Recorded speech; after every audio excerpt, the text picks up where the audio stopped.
Next topic data interpretation. ಇದು ಯಾವುದೇ KPTCL ಎಕ್ಸಾಮ್ಸಲ್ಲಿ very important topic. ಇದರಿಂದ 5 ಮಾರ್ಕ್ಸ್ ಬರುತ್ತೆ. ಬೋತ್ SDA ಮತ್ತು FDA ಎರಡರಲ್ಲೂ ಇದು ತುಂಬ ಇಂಪಾರ್ಟೆಂಟ್ ಕ್ವಶನ್. ಡೇಟಾ ಇಂಟರ್ಪ್ರಿಟೇಷನ್ ಅಂದರೆ ಈ ಡೇಟಾನ ಒಂದು ಗ್ರಾಫಲ್ಲಿ ರೆಪ್ರೆಸೆಂಟ್ ಮಾಡ್ತಾರೆ. ಆ ಡೇಟಾನ ನೋಡ್ಕೊಂಡು ನಾವು ಅದ್ರ ಮೇಲೆ ಕ್ವಶನ್ಸ್ ಕೇಳಿರ್ತಾರೆ, ಅದನ್ನು ಸಾಲ್ವ್ ಮಾಡೋದೇ ಡೇಟಾ ಇಂಟರ್ಪ್ರಿಟೇಷನ್ ಅಂತಾರೆ. ಸೊ ಇದರಲ್ಲಿ 3 ಥರ ಬರುತ್ತೆ ಈ ಗ್ರಾಫ್ಸಲ್ಲೇ. ಒಂದು ಪೈ ಚಾರ್ಟ್, ಒಂದು ಬಾರ್ ಚಾರ್ಟ್, ಒಂದು ಲೈನ್ ಚಾರ್ಟ್. ಬನ್ನಿ, ಬಾರ್ ಚಾರ್ಟ್ ಅಂದರೆ ಯಾವ ಥರ ಇರುತ್ತೆ ಅಂದರೆ,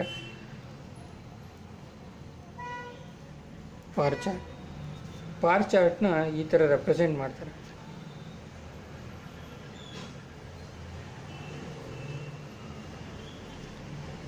ಫಾರ್ ಎಕ್ಸಾಂಪಲ್, ಇದು ಇಯರ್ 2011 ಅಂತ ಅಂದ್ಕೊಳ್ಳಿ, ಈ ಇಯರ್ 2012 ಅಂದ್ಕೊಳ್ಳಿ, 2013 ಅಂದ್ಕೊಳ್ಳಿ. ಇದು ಪರ್ಸೆಂಟೇಜ್ ವೈಸ್ ಅಂದ್ಕೊಳ್ಳಿ. ಫಾರ್ ಎಕ್ಸಾಂಪಲ್, ಎಷ್ಟು ಪರ್ಸೆಂಟ್ 2011ಅಲ್ಲಿ 2011ಅಲ್ಲಿ 10% ಮಳೆ ಆಗಿದೆ, 2012ಅಲ್ಲಿ 20% ಮಳೆ ಆಗಿದೆ, 2013ಅಲ್ಲಿ 30% ಮಳೆ ಆಗಿದೆ. ಈ ಥರ ರೆಪ್ರೆಸೆಂಟ್ ಮಾಡೋದನ್ನ ಬಾರ್ ಚಾರ್ಟ್ ಅಂತೀವಿ. ಸೇಮ್ನ ನೀವು ಪೈ ಚಾರ್ಟಲ್ಲೂ ರೆಪ್ರೆಸೆಂಟ್ ಮಾಡ್ಬೋದು. ಮೀನ್ಸ್ ಪೈ ಚಾರ್ಟಲ್ಲಿ ಯಾವ ಥರ ರೆಪ್ರೆಸೆಂಟ್ ಮಾಡ್ತೀವಿ ಅಂದರೆ, ಒಂದು ಸರ್ಕಲಲ್ಲೇ ಭಾಗ ಮಾಡ್ತೀವಿ with certain angles with or certain percentage with an central angle. Means ಇದು 2011ಅಲ್ಲಿ 10% ಅಂದ್ಕೊಳ್ಳಿ, 10% 2011ಅಲ್ಲಿ ಮಳೆ ಆಗಿದೆ. 2012ಅಲ್ಲಿ 20%, 2012ಅಲ್ಲಿ 2013ಅಲ್ಲಿ 30% ಮಳೆ ಆಗಿದೆ. ಸೊ ಈ ಥರ ರೆಪ್ರೆಸೆಂಟ್ ಮಾಡೋದನ್ನ ಪೈ ಚಾರ್ಟ್ ಅಂತೀವಿ. Okay, next line chart.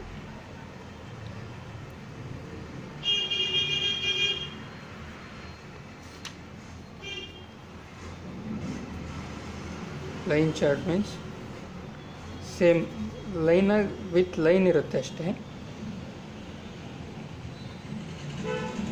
ಅಂದ್ಕೊಳ್ಳಿ. ಇದು ಇಯರ್ ಅಂದ್ಕೊಳ್ಳಿ, 2011, 2012, 2013, 2014. ಮೀನ್ಸ್ ಇಷ್ಟು 0, 10, 20, 30, 40. 2011ಅಲ್ಲಿ 20%, 2012ಅಲ್ಲಿ 30% ಮಳೆ ಆಗಿದೆ ಅಂದ್ಕೊಳ್ಳಿ.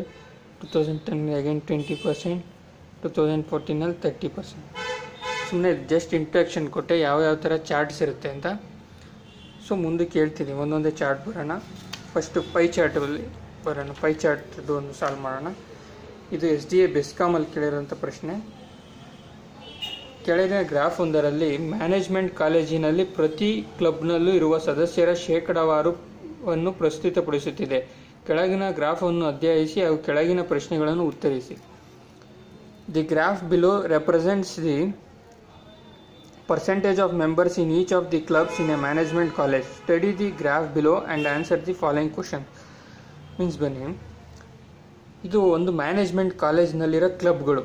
ಇದರಲ್ಲಿ ವಿದ್ಯಾರ್ಥಿಗಳು ಅದ್ರ ಮೆಂಬರ್ ಆಗಿರ್ತಾರೆ. ಇಲ್ಲಿ ಎಷ್ಟು ಜನ ಮೆಂಬರ್ ಆಗಿದೆ ಅಂತ ಕೊಟ್ಟಿಲ್ಲ, ಎಷ್ಟು % ಆಗಿದ್ದಾರೆ ಅಂತ ಕೊಟ್ಟಿದ್ದಾರೆ. ಬನ್ನಿ, ಟ್ರೆಕ್ಕಿಂಗ್ ಮೀನ್ಸ್ ಇದೊಂದು ಸಾಹಸ ಕ್ರೀಡೆ. ಗುಡ್ಡಗಾಡುಗಳನ್ನು ಹತ್ತೋದು, ಬೆಟ್ಟ ಹತ್ತೋದು, ಗುಡ್ಡಗಾಡಲ್ಲ, ಬೆಟ್ಟನ ಹತ್ತೋದು ಅಂತ ಅದನ್ನ ಟ್ರೆಕ್ಕಿಂಗ್ ಅಂತೀವಿ. ನೆಕ್ಸ್ಟ್ ಬಂದು ಫೈನಾನ್ಸ್. ಟ್ರೆಕ್ಕಿಂಗಲ್ಲಿ 7.50% ಜನ ಇರ್ತಾರೆ. ಫೈನಾನ್ಸಲ್ಲಿ 20% ಮೆಂಬರ್ ಆಗಿರ್ತಾರೆ, ಮೀನ್ಸ್ ಹಣಕಾಸು. ಮಾರ್ಕೆಟಿಂಗಲ್ಲಿ 15%. ಫೋಟೋಗ್ರಫಿ ಛಾಯಾಗ್ರಹಣದಲ್ಲಿ 27.5%. ಒಳಾಂಗಣ ಕ್ರೀಡೆಗಳು indoor games means carrom board, tennis ಆ ಥರದ್ದು. Carrom board, shuttlecock means ಆ ಥರದ್ದು 30% ಇಂಡೋರ್ ಗೇಮ್ಸ್. ಸೊ ಈ ಕ್ವಶನ್ ಬರೋಣ ಬನ್ನಿ. ಸೊ ಟೋಟಲ್ ಎಷ್ಟು ಪರ್ಸೆಂಟ್ ಇದೆ ನೋಡೋಣ. 27.5 + 7.50 35%, ಪ್ಲಸ್ 15%, 50% ಆಯಿತು, ಪ್ಲಸ್ 30 80 ಪ್ಲಸ್ 20 100%, ಟೋಟಲ್ 100%. ಪರ್ಸೆಂಟೇಜ್ ಅಂದ ತಕ್ಷಣ 100% ಇರುತ್ತೆ. ಸೊ ಇದರಲ್ಲಿ ನೋಡಿರಿ, ಇದು ಜಸ್ಟ್ ಕ್ರಾಸ್ ಚೆಕ್ ಮಾಡಿದ್ದು. 20% ಅಷ್ಟು finance, 15 marketing, 27 30 7.50, total 100%. Next question ಬರೋಣ. What is the number of students in the marketing club if the number of students in the finance clubs are 80?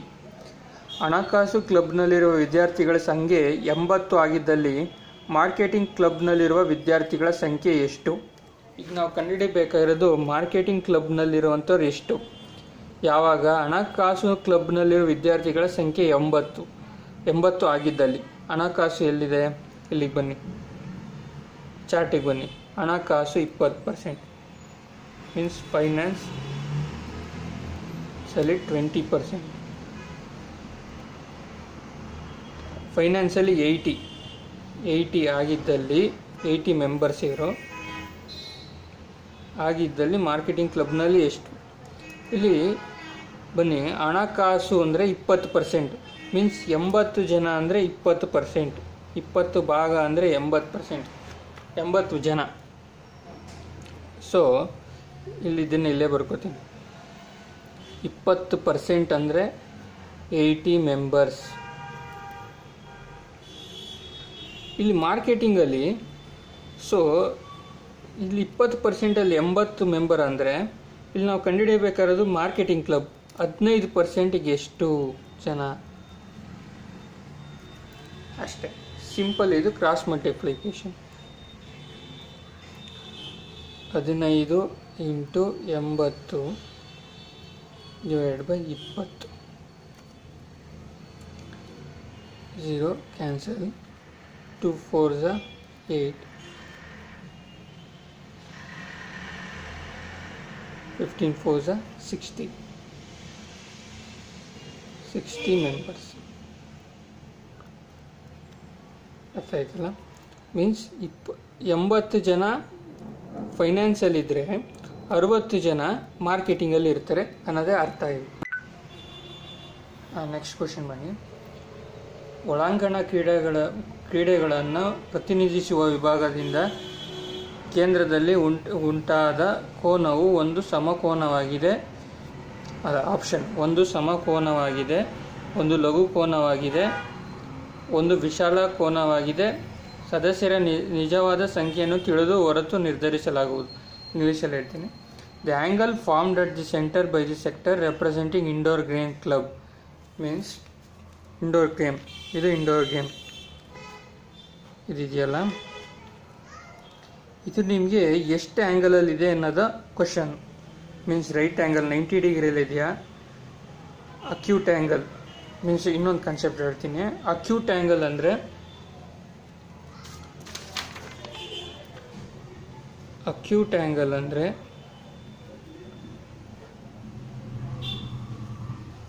Ninety ಡಿಗ್ರಿಗಿಂತ ಕೆಳಗಿರೋಂಥದ್ದು ಅಕ್ಯೂಟ್ ಆ್ಯಂಗಲ್ ಅಂತೀವಿ. 90 ಡಿಗ್ರಿಗಿಂತ ಕೆಳಗಿರೋಂಥದ್ದು acute angle, ಇಂದ ಕೆಳಗಿರೋಂಥದ್ದು ಅಕ್ಯೂಟ್ ಆ್ಯಂಗಲ್ ಅಂತೀವಿ. Means acute angle ಅಂದರೆ ಲಘು ಕೋನ. ಲಘು ಕೋನ ಕನ್ನಡದಲ್ಲಿ. ಸಮಕೋನ ಅಂದರೆ ರೈಟ್ ಆ್ಯಂಗಲ್.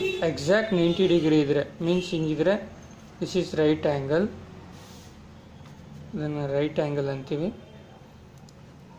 ಅಬ್ಟ್ಯೂಸ್ ಆ್ಯಂಗಲ್ ಮೀನ್ಸ್ ವಿಶಾಲ ಕೋನ ಅಂದರೆ 90 ಡಿಗ್ರಿಯಿಂದ 180 ಡಿಗ್ರಿ ಇರೋದನ್ನ ಅಬ್ಟ್ಯೂಸ್ ಆ್ಯಂಗಲ್ ಅಂತ ಹೇಳ್ತೀವಿ. ಅಬ್ಟ್ಯೂಸ್ ಆ್ಯಂಗಲ್. ಈ ಮೂರು ಇಂಪಾರ್ಟೆಂಟು. 90 ಡಿಗ್ರಿಯಿಂದ 180 ಡಿಗ್ರಿ ಇರೋದನ್ನ ಅಬ್ಟ್ಯೂಸ್ ಆ್ಯಂಗಲ್, 90 ಎಕ್ಸಾಕ್ಟ್ 90 ಇರೋದು ರೈಟ್ ಆ್ಯಂಗಲ್, 90 ಡಿಗ್ರಿಗಿಂತ ಕಮ್ಮಿ ಇರೋದು ಅಕ್ಯೂಟ್ ಆ್ಯಂಗಲ್. ಇನ್ನೊಂದು 180 ಡಿಗ್ರಿಯಿಂದ 360 ಡಿಗ್ರಿ ತನಕ ಇರೋದು ರಿಫ್ಲೆಕ್ಸ್ ಆ್ಯಂಗಲ್ ಅಂತಿರುತ್ತೆ. ಅದು ನಿಮಗೆ ಅವಶ್ಯಕತೆ ಇಲ್ಲ, ಅದನ್ನು ಕೇಳಲ್ಲ. Reflex angle. ಸೊ ನೆಕ್ಸ್ಟ್ ಬನ್ನಿ. ಈಗ the angle formed at the centre center by the sector representing indoor game club is an right angle, acute angle, obtuse angle. But ನಿಮಗೆ ಕೇಳಿರೋದಿಲ್ಲಿ 30% ಅಂತ ಕೇಳಿದ್ದಾರೆ. ಇಲ್ಲಿ ಆ್ಯಂಗಲಲ್ಲಿ ಕೊಟ್ಟಿಲ್ಲ. 30 ಡಿಗ್ರಿ ಅಂತ ಕೇಳಿದರೆ ನೀವು ಆರಾಮಾಗಿ ಇಟ್ಸ್ ಆನ್ ಅಕ್ಯೂಟ್ ಆ್ಯಂಗಲ್ ಅಂತ ಬರೀಬೋಯಿತು. ಬಟ್ ಇದರಲ್ಲಿ ಕೇಳಿರೋದು 30% ಅಂತ ಕೇಳಿದ್ದಾರೆ. ಇನ್ನೊಂದಂದರೆ ಈ ಸರ್ಕಲ್ ನಿಮಗೆ ಒಂದು ಸರ್ಕಲ್ಲು ಇದು ಆ್ಯಂಗಲ್ ಎಷ್ಟು ಟೋಟಲ್ ಆ್ಯಂಗಲ್ ಅಂದರೆ 360 ಡಿಗ್ರಿ ಇರುತ್ತೆ. 360 ಡಿಗ್ರಿ ಟೋಟಲ್ 360 ಡಿಗ್ರಿ ನಿಮಗೆ ಇದ್ರದ್ದು ಮೀನ್ಸ್ ಒಂದು 4 ಭಾಗ ಮಾಡಿದ್ರೆ this is 90 degree 90 degree 90 degree 90 degree total 360 degree ಇರುತ್ತೆ. ಸೊ ಇಲ್ಲಿ ಬಂದರೆ ನಿಮಗೆ ಇಲ್ಲಿ ನಿಮಗೆ ಇದನ್ನೆಲ್ಲ ಆ್ಯಡ್ ಮಾಡಿದ್ರೆ 100% ಇರುತ್ತೆ. ಸೊ ನೋಡಿ ಇಲ್ಲಿ ಫೈನಾನ್ಸ್ 15%, 27.30%, 7.5 ಇದೆಲ್ಲ ಕೂಡಿದ್ರೆ 100%. ಸೊ ನೀವು ಇದರಿಂದ ಏನು ತಿಳ್ಕೊಬೋದಂದರೆ 360 ಡಿಗ್ರಿ ಅಂದರೆ 100% ಅಂತ ತಿಳ್ಕೊಬೋದು. 100%. ಸೊ ಇಲ್ಲಿ ಕೇಳಿರೋದೇನು 30%. 30%ಗೆ ಎಷ್ಟು ಆ್ಯಂಗಲ್ ಅಂತ ನೀವು ಡೈರೆಕ್ಟಾಗಿ ಕಂಡುಹಿಡ್ಕೋಬೋದು. Cross multiply 360 into 30 divide by 100. 0 cancel, 0 cancel. 36 into 3 3 6 18 1 carry 3 3 9 110 108 degree. 108 ಏನು ನಿಮಗೆ obtuse angle. Obtuse angle obtuse angle means C is an obtuse angle. ಒಂದು ವಿಶಾಲ ಕೋನವಾಗಿದೆ. ಒಂದು ಪರ್ಸೆಂಟೇಜ್ ಕ್ಯಾಲ್ಕುಲೇಟ್ ಈ ನೆಕ್ಸ್ಟ್ ಕ್ವಶನ್ ಇದು ತುಂಬ ಈಸಿ ಕ್ವಶನ್. ಇದು ನೋಡ್ತಾನೆ ಹೇಳ್ಬಿಡ್ಬೋದು ಇದನ್ನು. ಬನ್ನಿ ನೆಕ್ಸ್ಟ್ ನೋಡೋಣ. ಮಾರ್ಕೆಟಿಂಗ್ ಕ್ಲಬ್ಬನ್ನು ಪ್ರತಿನಿಧಿಸುವ ಪ್ರದೇಶವು ಭರ್ತಿ ಮಾಡಿಕೊಂಡಿದ್ದಕ್ಕೆ ಹೋಲಿಸಿದಲ್ಲಿ ಒಳಾಂಗಣ ಕ್ರೀಡೆಗಳನ್ನು ಪ್ರತಿನಿಧಿಸುವ ವಿಭಾಗವು ಭರ್ತಿ ಮಾಡುವ ಪ್ರದೇಶಗಳಷ್ಟು? ಅರ್ಧ, ದ್ವಿಗುಣ, 4 ಪಟ್ಟು. ಇವುಗಳು ಯಾವುದೂ ಅಲ್ಲ. What is the area occupied by the sector representing indoor games as compared to the area occupied by the sector representing the marketing club? ಇಲ್ಲಿ what is the area occupied by sector representing indoor games?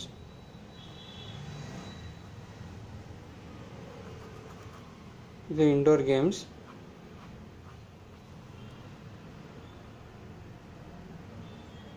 ಇದು marketing. ಇಲ್ಲಿ ಕೇಳಿದ್ದು marketing ಕ್ಲಬ್ಬನ್ನು ಪ್ರತಿನಿಧಿಸುವ ಪ್ರದೇಶವು ಭರ್ತಿ ಮಾಡಿಕೊಂಡಿದ್ದಕ್ಕೆ ಇದು ಭರ್ತಿಯಾಗಿದೆ ನೋಡಿ 15%. ಮಾಡಿಗೆ ಹೋಲಿಸಿದಲ್ಲಿ ಒಳಾಂಗಣ ಕ್ರೀಡೆಗಳನ್ನು ಪ್ರದರ್ಶಿಸುವ ವಿಭಾಗವು ಭರ್ತಿ ಮಾಡಿರೋ ಪ್ರದೇಶವೆಷ್ಟು? ಇದು 15% ಇದೆ. ಇದು 30% ಇದೆ. Means 15 2s 30. ಡಬಲ್ ಮಾಡಿದ್ರೆ 15ನ 2 ಪಟ್ಟು ಮಾಡಿದ್ರೆ 30 ಆಗುತ್ತೆ ನೋಡಿ. ಇಲ್ಲಿ ಕೇಳಿರೋದು ಮಾರ್ಕೆಟಿಂಗ್ ಕ್ಲಬ್ಬನ್ನು ಪ್ರತಿನಿಧಿಸುವ ಪ್ರದೇಶವು, ಮಾರ್ಕೆಟಿಂಗ್ ಕ್ಲಬ್ ಇದು ಪ್ರತಿನಿಧಿಸುವ ಪ್ರದೇಶವು ಭರ್ತಿ ಮಾಡಿಕೊಂಡಿದ್ದಕ್ಕೆ ಹೋಲಿಸಿದಲ್ಲಿ ಒಳಾಂಗಣ ಕ್ರೀಡೆ ಪ್ರತಿನಿಧಿಸುವ ವಿಭಾಗವು ಭರ್ತಿ ಮಾಡಿರೋ ಪ್ರದೇಶಗಳೆಷ್ಟು? ಇದಕ್ಕೆ ಹೋಲಿಸಿದ್ದಾರೆ. ಸೊ ಇದಕ್ಕೆ ಹೋಲಿಸಿದ್ರೆ 2 ಪಟ್ಟು.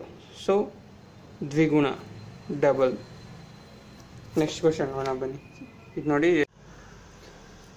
ಈ ಕ್ವಶನ್ ಸ್ವಲ್ಪ ಟ್ರಿಕ್ಕಿ ಕ್ವಶನ್. ಇದು ನೀಟಾಗಿ ಯೋಚನೆ ಮಾಡಿ ಮಾಡಬೇಕು. ನೋಡೋಣ. ಕಾಲೇಜಿನಲ್ಲಿ 20% ವಿದ್ಯಾರ್ಥಿಗಳು ಯಾವುದೇ ಕ್ಲಬ್ನ ಸದಸ್ಯರಲ್ಲದಿದ್ದಲ್ಲಿ ಹಣಕಾಸಿನ ಕ್ಲಬ್ನಲ್ಲಿರುವ ವಿದ್ಯಾರ್ಥಿಗಳ ಸಂಖ್ಯೆ 80 ಆಗಿದ್ದಲ್ಲಿ ಕಾಲೇಜಿನಲ್ಲಿರುವ ಒಟ್ಟು ವಿದ್ಯಾರ್ಥಿಗಳ ಸಂಖ್ಯೆ ಎಷ್ಟು? 400, 500, 480 ಇವುಗಳಲ್ಲಿ ಯಾವುದೂ ಇಲ್ಲ. If 20% of the student in the colleges are not the member of any club, 20% student in the college are not the member of any club. 20% ಯಾವುದೇ ಕ್ಲಬ್ನ ಮೆಂಬರ್ ಅಲ್ಲ. 20% ಯಾವುದೇ ಮೆಂಬರ್ ಅಲ್ಲ ಅಂದರೆ 80% ಮೆಂಬರ್ಸ್ ಕೊಟ್ಟಿರೋ ಡೇಟಾ ಇದು. What is the total number of students in the college given that the number of students in the finance club are 80? ಇದು ನೋಡಿ, ಕಾಲೇಜಿನಲ್ಲಿ 20% ವಿದ್ಯಾರ್ಥಿಗಳು ಯಾವುದೇ ಕ್ಲಬ್ನ ಸದಸ್ಯರಿದ್ದಲ್ಲಿ ಹಣಕಾಸಿನ ಕ್ಲಬ್ನಲ್ಲಿರೋ ವಿದ್ಯಾರ್ಥಿಗಳ ಸಂಖ್ಯೆ 80 ಆಗಿದ್ದಲ್ಲಿ ಕಾಲೇಜಿನಲ್ಲಿರೋ ಒಟ್ಟು ವಿದ್ಯಾರ್ಥಿಗಳ ಸಂಖ್ಯೆ ಎಷ್ಟು? ಸೊ ಫೈನಾನ್ಸ್ ಇಲ್ಲಿದೆ 20%. 20% ಯಾವುದೇ ಕ್ಲಬ್ ಮೆಂಬರ್ ಅಲ್ಲ. ಇವ್ರು ಯಾವುದ್ರಲ್ಲಾದ್ರೂ ತೆಗ್ದಿರ್ಬೋದು. ಇದರಲ್ಲಾದ್ರೂ 10% ತೆಗ್ದಿರ್ಬೋದು, ಇದರಲ್ಲಾದ್ರೂ 10% ತೆಗ್ದಿರ್ಬೋದು. ಸೊ ಅವ್ರೇನು ಮೆನ್ಷನ್ ಮಾಡಿಲ್ಲ. ಸೊ ಇಲ್ಲಿ ನಾವು ಏನು ಅನ್ಕೋಬೋದು ಅಂದರೆ 20% ಅಂದರೆ 80 ಅನ್ಕೋಬೋದು. ಇಲ್ಲಿ ಕೊಟ್ಟಿದ್ದಾರೆ ನೋಡಿ, given that number of students in the finance club are 80. ಇಲ್ಲಿ ಕನ್ಫ್ಯೂಷನ್ ಆಗೋದೇನೆಂದರೆ, ಈ ಕ್ವಶನ್ ನೋಡಿ, ಕಾಲೇಜಿನಲ್ಲಿರುವ ಒಟ್ಟು ವಿದ್ಯಾರ್ಥಿಗಳ ಸಂಖ್ಯೆ in the what is the total number of students in the college? in the club ಅಂತ ಹೇಳಿದರೆ, in the club ಅಥವಾ ಇಲ್ಲಿ ಕ್ಲಬ್ ಅಂತ ಹೇಳಿದರೆ ನಾವು 80% ಕ್ಯಾಲ್ಕುಲೇಟ್ ಮಾಡ್ಬೋದಿತ್ತು. ಅಂದರೆ 80% ಕ್ಲಬ್ ಮೆಂಬರ್ಸ್ ಇರ್ತಾರೆ. ಇವರು ಕೇಳಿರೋದು ಕಾಲೇಜ್ನಲ್ಲಿರೋದು 100% ಮೆಂಬರ್ಸ್ ಇದ್ದೇ ಇರ್ತಾರೆ ಕಾಲೇಜಲ್ಲಿ. ವೆದರ್ ಅವರು ಕ್ಲಬ್ಬಲ್ಲಿ ಮೆಂಬರಾಗಿರ್ಬೋದು, ಆಗದಿರೋರು ಇರ್ಬೋದು. ಕಾಲೇಜಿನಲ್ಲಿರುವ ಒಟ್ಟು ವಿದ್ಯಾರ್ಥಿಗಳ ಸಂಖ್ಯೆ ಎಷ್ಟು ಅಂತ ಕೇಳಿರೋದಿಲ್ಲ. ಸೊ 100 × 80 / 2 / 20 4 × 8 400. ಸೊ 400 ಮೆಂಬರ್ಸ್ ಕಾಲೇಜಲ್ಲಿ ಇರ್ತಾರೆ. So answer 400. ಅಕಸ್ಮಾತ್ ಅವರು ಇಲ್ಲಿ ಕ್ಲಬ್ನಲ್ಲಿರೋ ಒಟ್ಟು ವಿದ್ಯಾರ್ಥಿಗಳ ಸಂಖ್ಯೆ ಎಷ್ಟು ಅಂತ ಕೇಳಿದರೆ 80% ಕ್ಯಾಲ್ಕುಲೇಟ್ ಮಾಡಬೇಕಾಯಿತು. Means 20% is equal to 80. Means finance ಕ್ಲಬ್ಬಲ್ಲಿರೋದು 80 ಜನ. 80%, 80% is equal to question mark. Means 80 ಅಂದರೆ ಕ್ಲಬ್ಬಲ್ಲಿರೋ ಮೆಂಬರ್ಸ್ ಎಷ್ಟು? 20% ಇಲ್ಲದೆ ಇರೋರು, 80% ಇರೋರು. ಸೊ 80 × 80 / 20 4 8 32. 320 ಜನ ಕ್ಲಬ್ ಮೆಂಬರ್ಸ್. 400 ಜನದಲ್ಲಿ 320 ಜನ ಮೆಂಬರ್ ಆಗಿರ್ತಾರೆ. ಸೊ ಇಲ್ಲಿ ಕೇಳಿರೋದು ಕಾಲೇಜಿನಲ್ಲಿರುವ ಒಟ್ಟು ವಿದ್ಯಾರ್ಥಿಗಳ ಸಂಖ್ಯೆ ಎಷ್ಟು ಅಂದರೆ 400. ಇದು very important question.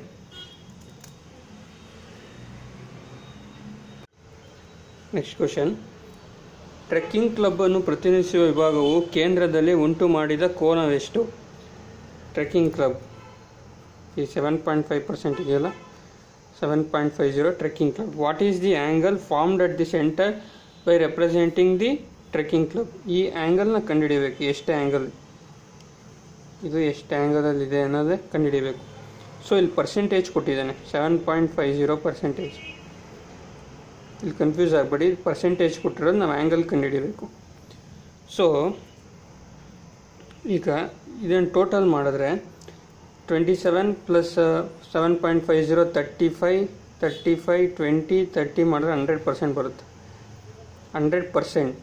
So 100% is equal to total ಇದೆಷ್ಟು ಆ್ಯಂಗಲ್ ಇದೆ? 360 ಡಿಗ್ರಿ ಇದೆ, ಫುಲ್ಲು 360 ಡಿಗ್ರಿ. ಸೊ ಇಲ್ಲಿ ಕೊಟ್ಟಿರೋದು ಎಷ್ಟು? 7.50%. 7.50% is equal to question mark. ಸರಿನಾ? Cross multiplication same.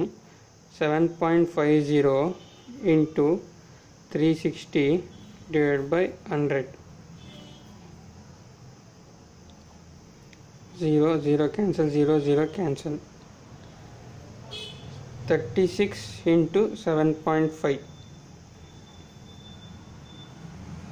5 6 33 carry, 5 3 15 18, 7 5 36, 7 5 35, 7 6 42, 4 carry, 7 3 21 25, 0 8 plus 2 1, 8 plus 2 10, 1 carry, 5 6 7 27.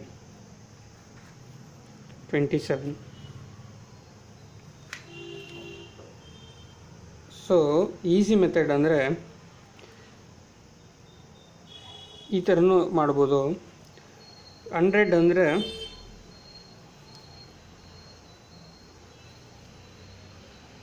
ನಿಮಗೆ ಕ್ರಾಸ್ ಮಲ್ಟಿಪ್ಲಿಕೇಶನ್ ಕನ್ಫ್ಯೂಷನ್ ಆಗುತ್ತೆ. ಅಂದರೆ 100 ಅಂದರೆ 360 ಡಿಗ್ರಿ. ಸೊ 10 ಅಂದರೆ ಈಗ ಒಂದು 0 ಕ್ಯಾನ್ಸಲ್ ಮಾಡಿ, ಈಗ ಒಂದು 0 ಕ್ಯಾನ್ಸಲ್ ಮಾಡಿ. 10 ಅಂದರೆ 36 ಡಿಗ್ರಿ. ಓಕೆನಾ? ಈ 0 ಕ್ಯಾನ್ಸಲ್ ಮಾಡಿದ್ರೆ ಇಲ್ಲೊಂದು ಪಾಯಿಂಟ್ ಹಾಕಿದ್ರೆ 1 degree is equal to 3.6 degree. ಓಕೆನಾ? ಸೊ ನಮ್ಗೆ ಬೇಕಾಗಿರೋದು 7.5ಗೆ 7.5. ಇದು ನಿಮ್ಗೆ ಕಲ್ತ್ರೆ ಈಸಿ ಆಗುತ್ತೆ ಕ್ಯಾಲ್ಕುಲೇಷನ್ ಮಾಡೋಕ್ಕೆ. ಈ ಪ್ರಾಕ್ಟೀಸ್ ಆಗ್ತಾ ಆರಾಮಾಗಿ ಮಾಡ್ಬೋದು. 10 ಅಂದರೆ 36 ಡಿಗ್ರಿ. ಸೊ ನಿಮ್ಗೆ 7.5 ಇದೆ. 7.5ನ ಯಾವ ಥರ ಡಿವೈಸ್ ಮಾಡ್ಕೋತೀರಾ? 5 + 1 + 1 6 7.5 ಥರ ರೆಡ್ಯೂಸ್ ಮಾಡ್ಕೊಳ್ಳಿ. ಇಲ್ಲಿ 10 ಅಂದರೆ 36 ಡಿಗ್ರಿ ಇದೆ. ಸೊ 5 ಅಂದರೆ 5 ಡಿಗ್ರಿ ಅಂದರೆ 36 ಡಿವೈಡೆಡ್ ಬೈ 2 8 16 18 ನೋಡಿ. 1%, 10% ಅಂದರೆ 36 ಡಿಗ್ರಿ, 5% ಅಂದರೆ 18 ಮೀನ್ಸ್ ಡಿವೈಡ್ ಬೈ 2 ಮಾಡ್ಕೊಳ್ಳಿ. ಸರಿನಾ? 1% ಅಂದರೆ 36. ಈಗ 5% ಆಯ್ತಲ್ಲ, 5% ಬರ್ಕೊಳ್ಳಿ 18 ಅಂತ. ನೆಕ್ಸ್ಟು ನಿಮಗೆ ತಿರ್ಗಾ 1% ಹೇಳಿದೆ. 1% ಇಲ್ಲೇ ಗೊತ್ತು 3.6 ಅಂತ. 3.6 ನಿಮ್ಗೆ ಇನ್ನೊಂದು 0.5 ಬಂದರೆ 5 6 7 7.5 ಆಗುತ್ತೆ ಪರ್ಸೆಂಟೇಜ್. ಸೊ 0.5 ಅಂದರೆ 1 ಡಿವೈಡ್ ಬೈ 2 ಮಾಡಿದ್ರೆ 0.5 ಆಗುತ್ತಲ್ಲ. ಸೊ 0.5%. 2 1s 2, 2 8s 1.8 degree. ಅಥವಾ ಇಲ್ಲೇ ಈ 0.5 ಬೇಕಂದರೆ ಇಲ್ಲೊಂದು ಪಾಯಿಂಟ್ ಹಾಕೊಳ್ಳಿ, ಇಲ್ಲೊಂದು ಪಾಯಿಂಟ್ ಹಾಕೊಳ್ಳಿ. ಸೊ 1.8 ಡಿಗ್ರಿ ಆಗುತ್ತೆ. 1.8 ಡಿಗ್ರಿ. ಸೊ ಎಲ್ಲ ಮಾಡಿದ್ರೆ 6 8 + 6 14 20 2 carry 17 27 2 carry 17 2 carry 27. 7.5 degree percentage equal to 27 degree. ಇದು ಸಿಂಪಲ್ ಮೆಥಡ್. ಇದಕ್ಕೆ ಸಿಂಪಲ್ ಆಗಿದ್ದಾಗ ಕ್ಯಾಲ್ಕುಲೇಟ್ ಮಾಡ್ಕೊಳ್ಳಿ. ಬೇರೆ ಥರ ಪ್ರಾಬ್ಲಮ್ ಬಂದಾಗ ಈ ಥರ ಡಿವೈಡ್ ಮಾಡಿಕೊಂಡ್ರೆ ಈಸಿ ಆಗುತ್ತೆ ನಿಮಗೆ. ಬನ್ನಿ ನೆಕ್ಸ್ಟ್ ಪ್ರಾಬ್ಲಮ್ ಹೋಗೋಣ. ಓಕೆ, 5 ಕ್ವಶನ್ ಎಂಡ್ ಆಯಿತು. ನೆಕ್ಸ್ಟ್ 5 ಹೋಗೋಣ.